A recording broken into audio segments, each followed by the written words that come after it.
ये बात उन दिनों की है जब मेरा बिजनेस बड़ा लॉस में चल रहा था, नुकसान में चल रहा था।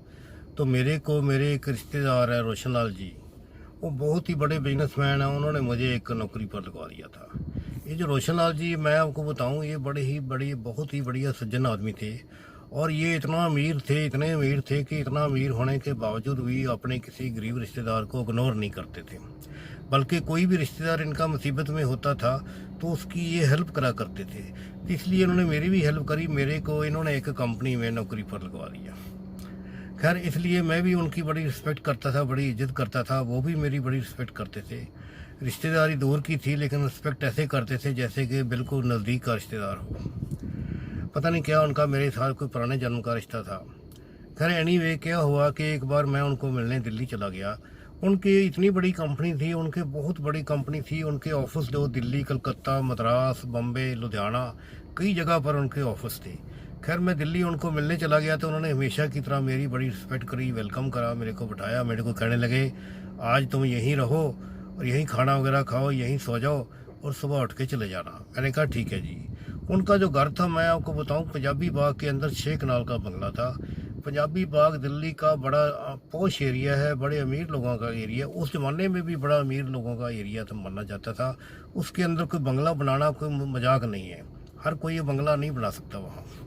खैर, उनका बंगला वहाँ था। एनीवे, इतनी देर में अभी शाम को खाने का टाइम अभी हुआ नहीं था कि रोशन लाल जी को मिलने उनके 3-4 पड़ोसी आसपास के कोठियों वाले जो थे आ गए। वो भी काफ़ी बड़े लोग थे, जैसे कि मैंने आपको बताया, वो तो सारा एरिया ही अमीर लोगों का है। खैर, वो आ गए। उनको रोशन लाल जी ने उनका वेलकम करा, स्वागत करा, उनको एक ड्राइंग रूम में बिठाया। मैं भी उनके साथ ही था। खैर, रोशन लाल जी ने मेरी उनके साथ, तीनों के साथ इंट्रोडक्शन करवाई। एक तो बहुत ही लुधियाने की साइकिल पार्ट की कंपनी थी, साइकिल की कंपनी थी, उनका मालिक था। और दूसरा जो था वो एक बड़ी ऑटो कंपनी थी लुधियाना की, उनका मालिक था। तीसरा जो था एक लुधियाना में एक हौजरी कंपनी थी, उनका मालिक था। तीनों के साथ उन्होंने मेरी इंट्रोडक्शन करवाई कि ये फलाना है, ये फलाना है, ये ऐसे ऐसे करके। तो फिर वो तीनों ने मेरी तरफ भी उंगली का इशारा करा, कहते ये लड़का कौन है, इसके बारे में भी तो हमारे को इंट्रोडक्शन बताओ।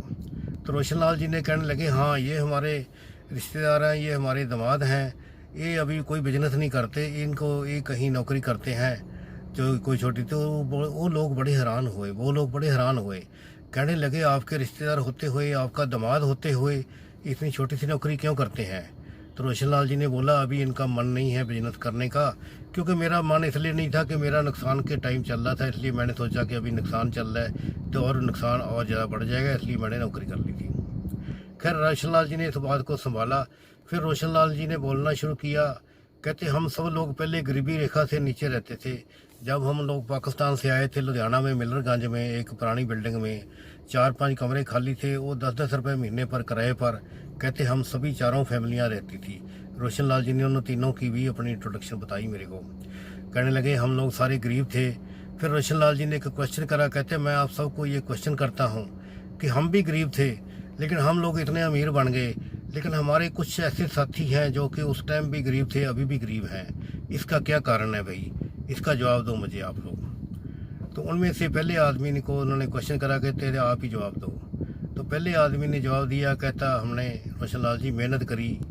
बाकी जो लोग थे जो अभी भी गरीब हैं, उन्होंने मेहनत नहीं करी, वो आलसी थे, सुस्त थे, निकम्मे थे, इसलिए वो जैसे थे वैसे के वैसे रह गए। तो रोशन लाल जी कहने लगे, इस बात को मैं नहीं मानता, ये जो जवाब है, ये आंसर, ये जवाब सही नहीं है। रोशन लाल जी कहते हैं, हर आदमी मेहनत करता है, हर आदमी पैसा कमाना चाहता है, कौन नहीं चाहता मैं मेहनत करूं और पैसा न कमाऊं। कहते ये सही जवाब नहीं है आपका। तो फिर दूसरे को पूछा गया, दूसरे ने कहा, हमारी किस्मत अच्छी थी, हम लोग आगे तरक्की कर गए, उनकी किस्मत ऐसी थी, उनकी किस्मत घटिया थी। तो रोशन लाल जी ने कहने लगे, ये भी एक घटिया जवाब है, इसको भी मैं नहीं मानता। जो लोग फेल हो जाते हैं, सक्सेस नहीं होते, वो अपनी फेलियर का जो कारण है वो किस्मत के ऊपर डाल देते हैं। इस बात को मैं नहीं मानता, ये जवाब ठीक नहीं है। तो तीसरे को पूछा गया, तीसरे ने कहा, जी हम लोगों ने मेहनत भी करी, अपना दिमाग भी चलाया, हम लोग पढ़े लिखे भी थे। वो लोग जो तरक्की नहीं कर पाए, गरीब के गरीब रहे, वो पढ़े लिखे नहीं थे, वो अपने दिमाग का सही इस्तेमाल नहीं करते थे। रोशन लाल जी ने कहा, ये जवाब भी बिल्कुल गलत है, इसको भी मैं नहीं मानता। क्योंकि हर आदमी का दिमाग परमात्मा ने बराबर बनाया है। हर कोई अपने दिमाग का ज़्यादा से ज़्यादा इस्तेमाल करता है, चालाकी करता है, होशियारी करता है, दिमाग का इस्तेमाल करता है। इस बात को मैं नहीं मानता। तो फिर तीनों ने रोशन लाल जी की तरफ उंगली करी। उन्होंने कहा, रोशन लाल जी आप ही बताओ सही जवाब क्या है। तो रोशन लाल जी ने कहा, सही जवाब है कि हमने जिस काम को स्टार्ट किया था उसी में चिपटे रहे, उसी में चिपके रहे। हमने अपना ट्रेड, अपना बिजनेस बार बार चेंज नहीं करा। कहते जो लोग हर साल अपना काम चेंज कर लेते हैं, कोई साल में कई तो 2-2 बार 3-3 बार अपना ट्रेड चेंज कर लेते हैं, वो कहीं के नहीं रहते, ना इधर के रहते हैं ना उधर के रहते हैं। वो वैसे के वैसे ही रहते हैं, वो तरक्की नहीं कर पाते। हम लोगों ने जो तरक्की करी, हमने अपना बिजनेस चेंज नहीं करा। कहते हैं, पंजाबी में कहते हैं कि 12 बरस बाद तो रूढ़ी की भी सुनी जाती है।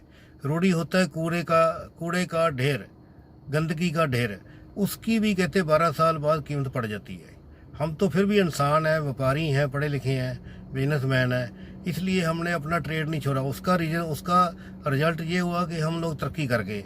हमारे लोगों का अपने नाम के अंदर, ट्रेड के अंदर एक रेपुटेशन बन गई, एक हमारी क्रेडिबिलिटी बन गई, और हमारा नाम मशहूर हो गया कि ये आदमी ये काम करता है। जो भी 12 साल बाद भी आता था, देखता था कि ये वही काम कर रहा है। इसलिए हमारी रेपुटेशन बन गई, हमारी क्रेडिबिलिटी बनी मार्केट में। इसलिए हम तरक्की कर गए, इसलिए हम लोग इतने अमीर बन गए। सो दोस्तों, मेरा ख्याल है कि आपको ये वीडियो पसंद आई होगी, ये कहानी अच्छी लगी होगी, तो इसको लाइक ज़रूर कर देना। कमेंट जैसे भी हैं ज़रूर करिए, वो आपके कमेंट का मेरे को इंतज़ार रहेगा। बाकी चैनल को तो आप सब्सक्राइब कर ही दोगे। आज की वीडियो को यहीं बंद कर।